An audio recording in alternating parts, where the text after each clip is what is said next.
Kalau siapa yang nak kena pergi buat bypass, korang hold dulu. Assalamualaikum. Hari ni Abang Mat nak berkongsi tips macam mana nak mengatasi sakit jantung.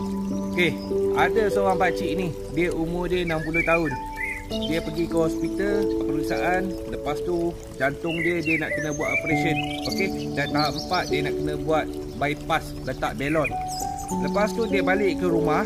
Okey, dia cuba satu benda ni sampai sekarang umur dia 79, tak payah buat operation. Jadi macam mana dia buat? Okey, hari ni Abang Mat nak berkongsi tip dengan korang macam mana dia jaga kesihatan dia. Okey, sini. Korang nak jaga jantung korang, ini adalah petua tradisional.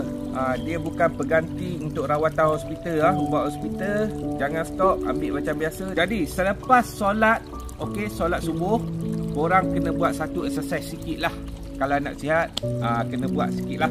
Okey, pertama sekali buat macam ni. Buat macam ni. Okey, senaman macam ni 2 minit. Okey, buat macam ni selama 2 minit. Lepas tu macam ni, buat 2 minit.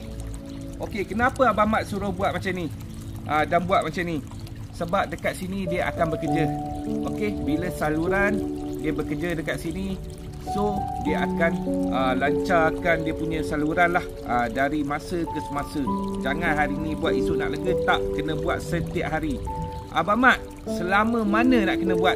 Korang nak tengok dia punya keberkesanan dia selama sebulan sahaja. Kalau siapa yang nak kena pergi buat bypass, korang hold dulu. Cakap dekat doktor, hold dulu. Cuba betul yang Abang Mat bagi ni selama sebulan saja. Lepas tu korang tengok dia punya perubahan dia tu tahap mana. Okey. Okey, selepas dah senaman, korang ambil satu bawang putih, korang kupas secara mentah, korang kena makan. Makan macam kacang, makan macam tu saja.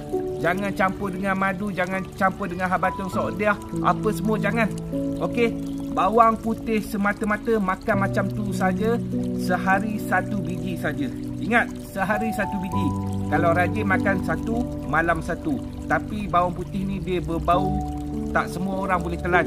Okey, senaman tambahan. Kalau korang rajin, keluarlah berjalan kaki depan rumah setiap hari dalam 10 minit, 15 minit.